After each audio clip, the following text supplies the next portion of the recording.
प्रभु यीशु मसीह के नाम में सबको जय मसीह की। हम प्रभु यीशु मसीह को फिर से धन्यवाद देना चाहते हैं आज इस सुंदर समय के लिए, जबकि हम परमेश्वर के भवन में हैं ताकि उसकी इबादत कर सकें।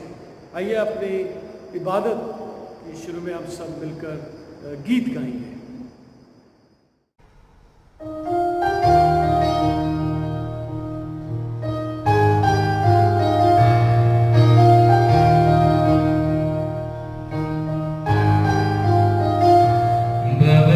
बीच में तू कहता है तुम जा, तू मेरी ताकत है, तू ही मेरा ईमान। भंवर के बीच में तू कहता है तुम जा, तू मेरी ताकत है, तू ही मेरा ईमान। बीते कल में तू साथ मेरे था, आज भी मेरे साथ है खड़ा। आने वाले कल में भी होगा,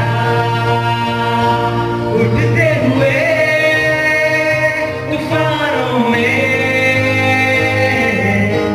तू ही मेरी छटा, बढ़ती हुई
बाइबल से पाठ पढ़ा जाएगा।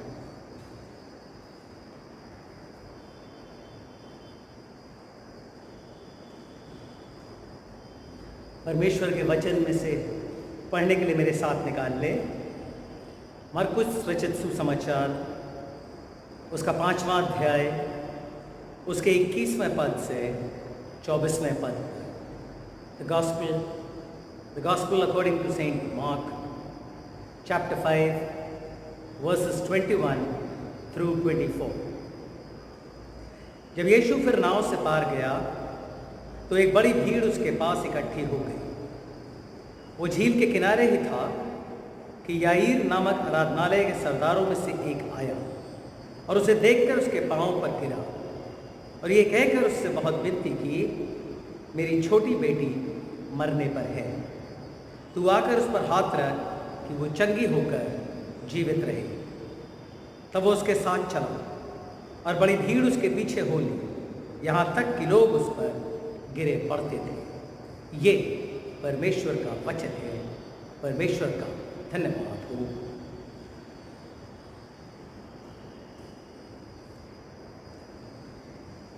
आज हम सब एक विशेष दिन ऑब्जर्व कर रहे हैं। आज हम सब फादर्स डे सेलिब्रेट कर रहे हैं। तो सबसे पहले मैं अपनी कलीसिया के सब फादर्स को और इस दुनिया के हर एक फादर को आज इस विशेष दिन की हार्दिक मुबारकबाद देना चाहता हूँ। Happy Father's Day to all. आज इस विशेष दिन में हमारे बीच में आज पादरी नितिन है, रेवरेंड नितिन काटिंग। आज का परमेश्वर का कलाम वो हमारे साथ शेयर करेंगे और मैं रेवरेंड नितिन कटिंग को इनवाइट करना चाहूँगा कि वो हमारे साथ परमेश्वर के वचन को शेयर।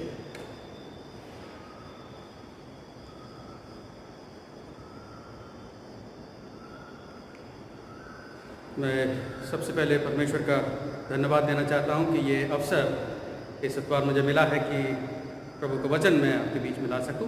और मैं साथ ही साथ पादरी साहब का भी धन्यवाद देता हूं कि उन्होंने अपना ये प्रिविलेज आज मुझे दिया। आइए प्रार्थना। पिता, पुत्र और पवित्र आत्मा के नाम में आमीन। जैसा कि पादरी साहब ने बताया कि आज हम अंतर्राष्ट्रीय पितृ दिवस सेलिब्रेट कर रहे हैं।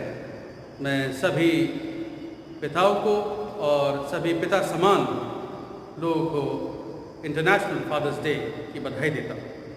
हालांकि ये दिन जो है बहुत ही लोडेड दिन है, क्योंकि न सिर्फ आज इंटरनेशनल फादर्स डे है, आज अंतर्राष्ट्रीय योग दिवस है और आज 21 जून है। 21 जून समर सोल्स्टिस का दिन होता है, सबसे लंबा दिन वर्ष का आज होगा। और साथ ही साथ हम आज के दिन सूर्य ग्रहण को भी एक्सपीरियंस करने वाले हैं। तो इट्स अ लोडेड डे। और आज हमारा फोकस अंतर्राष्ट्रीय पिता दिवस पे है, पिताओं पे। एक बात अक्सर सामने आती है, लोग कहते हैं कि जितना उत्साह और उल्लास मदर्स डे के लिए होता है उतना उल्लास फादर्स डे के लिए नहीं होता। शायद ये बात सही भी है और इसके पीछे कहीं ना कहीं जो फादर्स है उनका जिस तरह का बिहेवियर रहा है या जिस तरह के उनके अपने आप को प्रेजेंट करते हैं उससे संबंधित है। जब बच्चा थोड़ा सा बड़ा होता है, खासतौर से लड़का, और अगर वो रोता है तो हम उसे कहते हैं नहीं नहीं रो मत।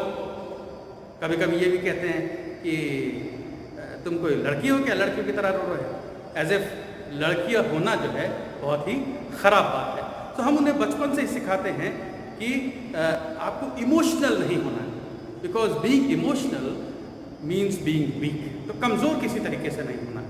सो एक ही इमोशन हम जानते हैं एज अ मेल, वो है गुस्सा, क्योंकि गुस्सा अग्रेशन को दिखाता है और वो अग्रेशन जो है वो उसको ताकत माना जाता है, उसको कमज़ोरी नहीं माना जाता। और इसीलिए हम जो है अक्सर हम पिताओं को देखते हैं कि पिता जो हैं बहुत ज़्यादा अपने इमोशंस को नहीं दिखाते। ऐसा नहीं कि वो इमोशंस को अनुभव नहीं करते, लेकिन सिखाया ये जाता है कि अपने इमोशंस को आप प्रदर्शित ना करें। तो वो इमोशनल डिपेंडेंस जो है वो माताओं पे ज़्यादा होती है और इसीलिए बच्चे जो है माताओं के साथ ज़्यादा इमोट करते हैं और इसीलिए हम ज़्यादा उत्साह और उल्लास जो है मदर्स डे पे देखते हैं, फादर्स डे पे उतना नहीं देखते, क्योंकि लगता है कि भाई न तो फादर अपने इमोशंस हमें दिखाते हैं और ना ही शायद उसकी कदर करते हैं इतना, तो थोड़ा कम हमें महसूस होता है। लेकिन ये भी जानना ज़रूरी है कि ये फादर्स डे जो है वो चर्च की शुरुआत करी हुई एक ट्रेडिशन है। बाद में ये और बाहर जगत में सब जगह सेलिब्रेट होने लगा। तो ईस्टर्न ऑर्थोडॉक्स चर्च में भी सेलिब्रेट होता था, वहाँ शुरुआत हुई कई सेंचुरीज से। कैथोलिक चर्च में भी सेलिब्रेट होता रहा और इवेंचुअली अमेरिका ने उसको एक्सेप्ट किया as a formal holiday.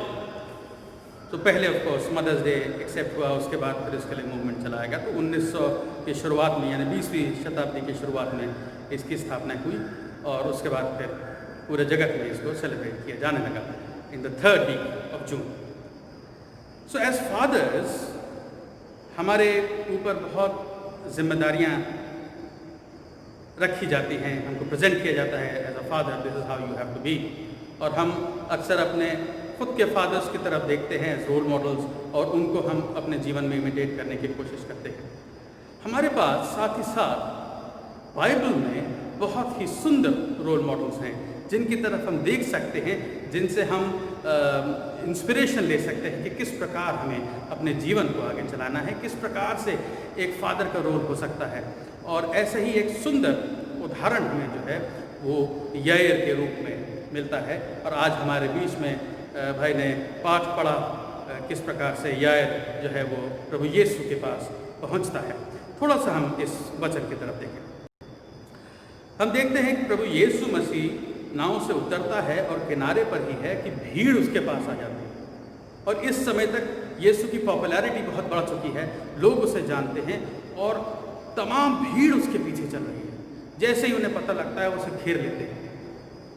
So common लोग जो हैं वो यीशु को बहुत प्रेम करते हैं और उसकी तरफ देखते हैं, बहुत उम्मीद के साथ उस पर विश्वास करते हैं, उसके पास आते हैं। लेकिन उसके विपरीत जो आराधनालय के मुख्य लोग हैं, जो अगुवे हैं, जो टेम्पल के लीडर्स हैं, मंदिर के जो अगुवे हैं, वो यीशु को पसंद नहीं करते और वो उससे दूर रहते हैं। और हम देखते हैं गॉस्पेल्स में, सुसमाचारों में कि किस प्रकार से बार बार उनका आमना सामना यीशु के साथ होता है और कहीं कहीं यीशु के ऊपर, उसके शहर में तो हम देखते हैं कि उसके ऊपर अटैक भी हुआ और किस प्रकार से उसको बचना पड़ा। सो वो इंटरफेस हमेशा रहता है। लेकिन इन सब के बावजूद याईर, जो कि आराधनालय के सरदारों में से एक है, वो पब्लिकली यीशु के पास आता है और वो आकर के उसके पैरों में गिरता है, विनती करता है।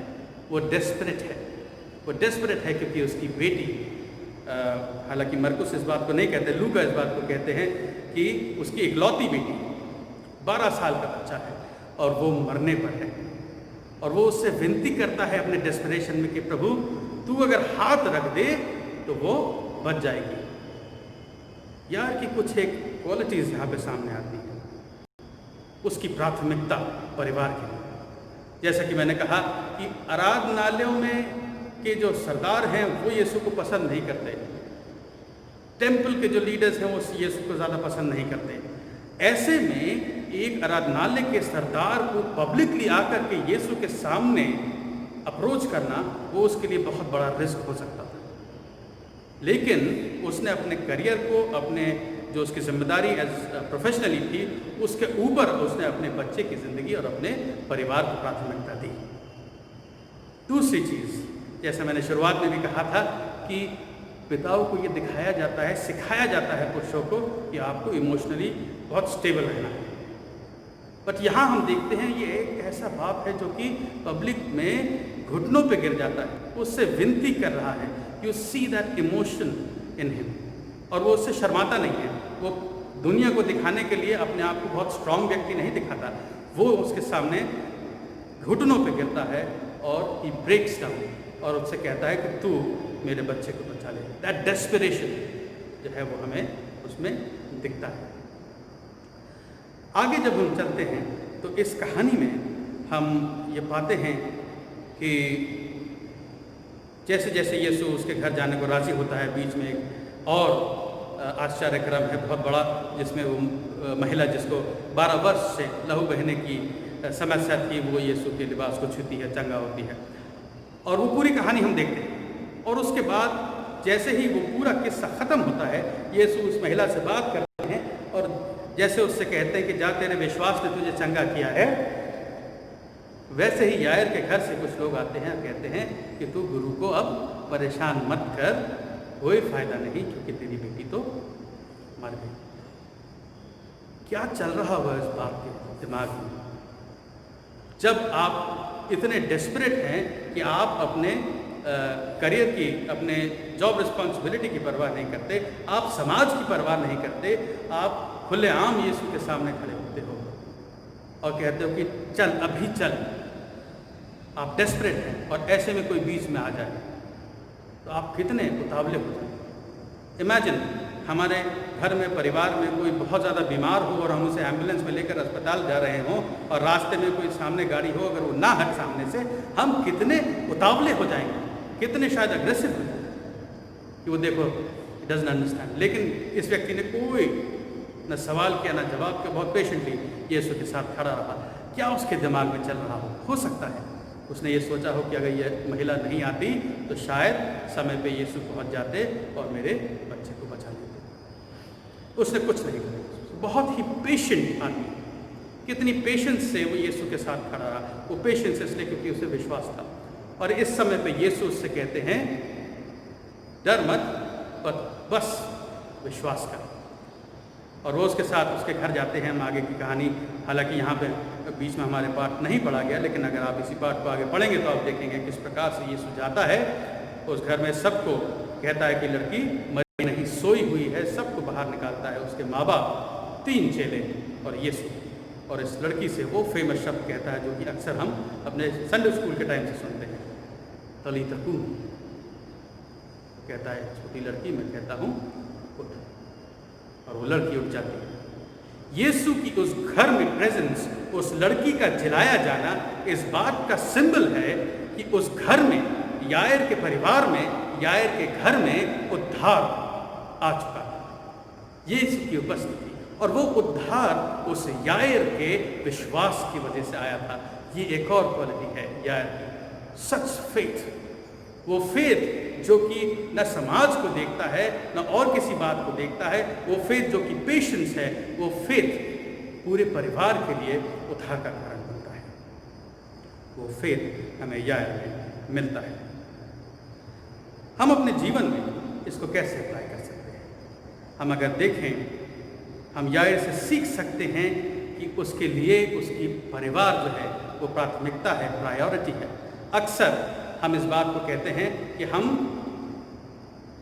ब्रेड अर्नर हैं, ब्रेड विनर हैं, हमारे काम इतना है कि हम आपके लिए पैसे कमा के लाएं और मदर पे हम पेरेंटिंग छोड़ देते हैं कि भाई तुम्हारी जिम्मेदारी ये है कि तुम लालन पालन करो, बच्चों की देखभाल करो, हमारा काम केवल इतना है। और अक्सर जब इस प्रकार का कोई चैलेंज आता है, इस प्रकार के आपके पास सिचुएशन होती है जहां आपको अपने काम को और परिवार को चुनना होता है, तो हम अक्सर प्राथमिकता काम को देते हैं कि परिवार को तो हम फिर भी देखेंगे। पर यहाँ यायर ने वो प्राथमिकता परिवार के लिए, और यही चीज़ हमारे लिए सीखना ज़रूरी है। It is very important to give priority to your family. Priority देने से क्या तात्पर्य है? प्रायोरिटी देने से मतलब ये है कि जो पेरेंटिंग यानी लालन पालन में सहयोग देना, यानी लालन पालन की अपनी जिम्मेदारी को पूरा करना। किस प्रकार से? ज़रूरी है कि बच्चों को आप उनकी ज़रूरतों को पूरा करें। आज के ज़माने में केवल, न सिर्फ आज के ज़माने में, बहुत समय से हम देखते हैं कम से कम मसीह समाज में महिलाएं भी कार्य करती हैं, वो भी अर्निंग लाती हैं परिवार में, लेकिन उनके ऊपर डबल भार है। यानी बाहर भी देखना है, घर परिवार में भी देखना है। पिता की जिम्मेदारी ये है कि जब बच्चों की ज़रूरतें हों तो उनको वो पूरा करें, न सिर्फ उनकी फाइनेंशियल नीड्स, लेकिन उनकी फिजिकल नीड्स, उनकी इमोशनल नीड्स, उनकी सोशल नीड्स, यानी समाज में उनको कैसे एडजस्ट होना है, ये चीज़ भी पिता उनको सिखा सकते हैं। उनकी स्पिरिचुअल नीड्स। मैं जब बिशप्स कॉलेज में था, थियोलॉजिकल ट्रेनिंग कर रहा था कैलकाटा में, 1 साल मुझे बंगाली चर्च में रखा गया, और इस 1 साल में सब कुछ क्योंकि बंगाली में होता तो कम समझ में आता था, ज़्यादातर कुछ समझ में आता नहीं था। मैंने एक काम हर संडे में करता था कि मैं ये गिनता था कितने लोग आ गए, और उसमें ये देखता था कितने महिला कितने पुरुष। पूरे साल में कितनी भी संख्या क्यों ना हो, बढ़ती हो घटती हो, लेकिन हमेशा महिलाएं ज़्यादा होती थी, पुरुष कम। हम भी अपनी कलीसियाओं में देख सकते हैं महिलाओं का पार्टिसिपेशन कांग्रेगेशन में है, लेकिन जब पास्टर कमेटी की बात आती है तो पुरुषों की कमेटी बनती है, और उसमें लेजिस्लेशन, कॉन्स्टिट्यूशन लाना पड़ता है कि महिलाओं को भी रखना है। स्पिरिचुअल इन्वॉल्वमेंट यानी स्पिरिचुअल अपब्रिंगिंग की ज़रूरत है, और वो चीज़ बहुत ज़रूरी है कि पिता जो हैं एज फादर्स वो पूरी करें। दूसरी चीज़ हम देखते हैं पेशेंस, धैर्य। बहुत ही धीरज वाला व्यक्ति है, बहुत ही धैर्य से वो प्रभु के साथ खड़ा रहता है, इंतज़ार करता है। धैर्य आज के समय में बड़ा ही कठिन विषय हो गया है। बहुत ज़रूरी है कि हम इस चीज़ को डिसिप्लिन के साथ ग्रहण कर सकें। पहली चीज़, पहला स्टेप है कि हम अपने साथ धैर्य रखें। हम ये समझ पाएँ कि हर एक चीज़ जो आप चाहते हैं वो आज ही आपको नहीं मिल सकती। हो सकता है प्रभु की योजना में वो चीज़ आपके लिए हो ही नहीं। अपने साथ भी धैर्य रखना बहुत ज़रूरी है। जब आप अपने साथ पेशेंट होंगे तभी आप अपने परिवार के साथ और समाज के साथ पेशेंट हो सकते हैं। हम बहुत ज़्यादा इम्पेशेंट होते चले जा रहे हैं, हमें सब चीज़ चाहिए, अभी ही चाहिए, अपने लिए चाहिए। और बहुत छोटा सा उदाहरण है, मैं भी इस बात के लिए गिल्टी हूँ। अक्सर हमारी इम्पेशेंस दो जगह पे सबसे ज़्यादा दिखती है। सबसे पहले रोड पे, जब हम सड़क पे होते हैं हम बहुत ज़्यादा इम्पेशेंट हो जाते हैं। रोड रेज के बारे में आपने सुना होगा, छोटी छोटी बातों पे हमें इतना गुस्सा आ जाता है कि हम अपने आप को कंट्रोल नहीं कर पाते।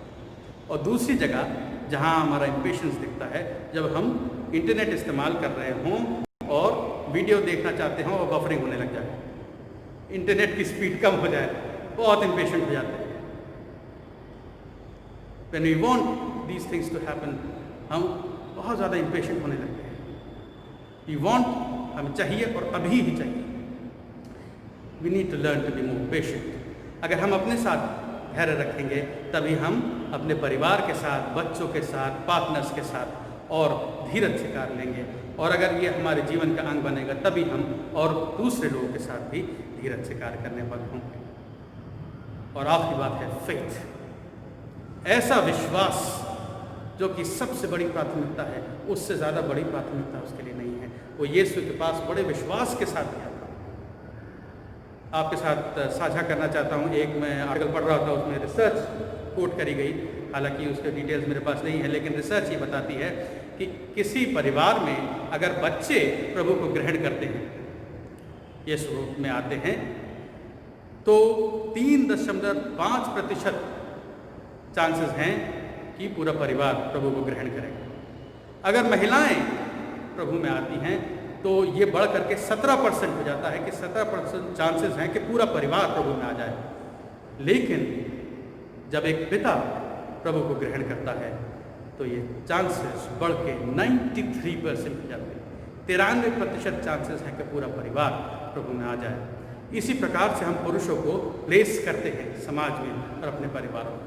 और इसीलिए इम्पोर्टेंट है कि पिता जो हैं वो अपने विश्वास को आगे रखें, उसको मजबूत करें और उसके अनुसार अपने परिवार को आगे बढ़ाएं। जिस प्रकार से यायर अपने परिवार के उद्धार के लिए रिस्पॉन्सिबल था, उसी प्रकार से पिता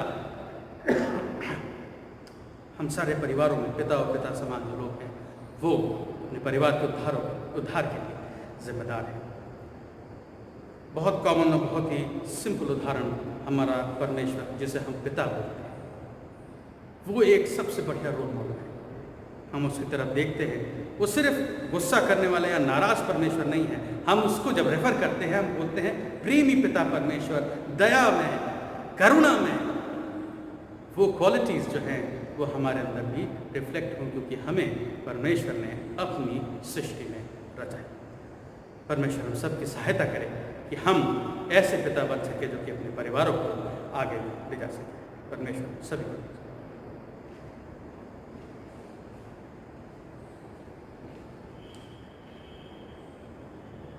हम पादरी नितिन कटिंग को धन्यवाद देना चाहते हैं उन सुंदर परमेश्वर के वचनों के लिए जो उन्होंने आज हमारे बीच में बांटे हैं।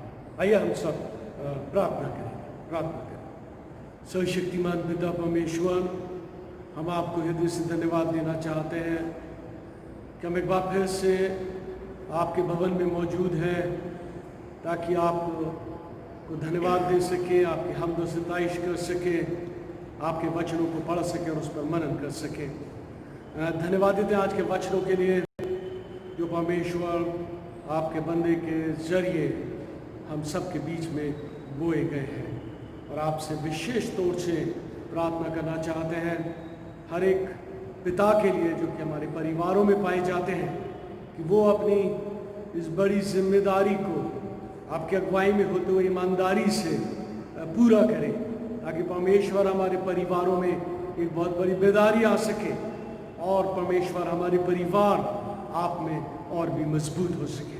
आपसे प्रार्थना है कि हर एक पिता को और हर एक परिवार को अपनी हिदायत से आशीष दें। प्रभु जी, हम अपने पूरे क्राइस्ट चर्च परिवार के लिए प्रार्थना करना चाहते हैं। हमारे इस परिवार पर आपका अनुग्रह का हाथ बना रहे। हमारे इस परिवार में जो लोग बीमार हैं, दुख और तकलीफ में हैं, आप उनकी सुधि लें और उनको चंगाई बख्शें। खास तौर से अपने सब बुजुर्गों के लिए आपसे मिन्नत करना चाहते हैं प्रभु जी कि आप उन पर अपना विशेष अनुग्रह का हाथ बनाए रखें। और होने दीजिए परमेश्वर हमारा प्रत्येक बुजुर्ग आपके हाथों में महफूज रहे। और प्रभु जी आपसे मिन्नत करना चाहते हैं कि आप हमारे हर एक अजीज़ को इस कोरोना वायरस से बचा कर रखें, ताकि हर एक शख्स परमेश्वर आप में स्वस्थ पाया जाए। हम प्रभु जी आपसे प्रार्थना करना चाहते हैं अपने पूरे संसार के लिए, यहाँ पर परमेश्वर ये बड़ी महामारी फैली हुई है।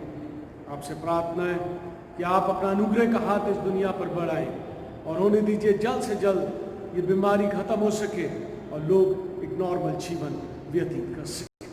हम आपसे प्रार्थना करना चाहते हैं अपने कंट्री के लिए, अपने शहर कानपुर के लिए। प्रभु जी आपसे प्रार्थना करना चाहते हैं हम अपने प्राइम मिनिस्टर के लिए, हर एक स्टेट के गवर्नर और चीफ मिनिस्टर के लिए, हर एक डिस्ट्रिक्ट एडमिनिस्ट्रेशन के लिए, क्योंकि परमेश्वर इस पैंडेमिक के समय में अपना योगदान दे रहे हैं, लोगों की एसेंशियल नीड्स को पूरा कर रहे हैं। प्रभु जी आपसे प्रार्थना है कि आप सबकी अगुवाई करें, ताकि जो भी निर्णय उनकी तरफ से लिए जाते हैं वो लोगों की बेहतरी के लिए। हम आपसे विशेष तौर से प्रार्थना करना चाहते हैं अपने सारे डॉक्टर्स, सिस्टर्स, हेल्थ वर्कर्स, हर एक मेडिकल स्टाफ के लिए जो कि परमेश्वर बीमारों की सेवा में लगे हुए हैं। परमेश्वर उनकी सेवाओं पर आपकी आशीष हो। इन हमारे सारे हेल्थ वर्कर्स को परमेश्वर आप हर एक इन्फेक्शन से बचा करके और होने दीजिए ये आपके हाथों में सुरक्षित है। प्रभु जी बाकी समय के लिए आप हम सब पर अपना अनुग्रह का हाथ बनाए रखें, हम सबको बहुतायत से अपनी महिमा के लिए इस्तेमाल करते रहें। सब आदर और महिमा आपको देते हैं और इस प्रार्थना को अपने उद्धार करता प्रभु यीशु ख्रीस्त के नाम से मांग देते हैं, आमीन।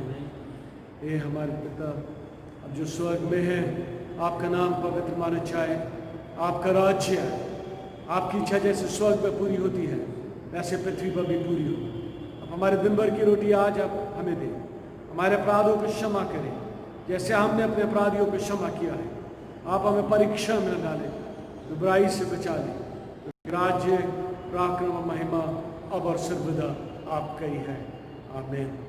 हमारे प्रभु यीशु ख्रीस्त का अनुग्रह, परमेश्वर पिता का प्रेम और पवित्र आत्मा की सहभागिता अब से लेकर हमेशा तक हम सबके साथ होती रहे।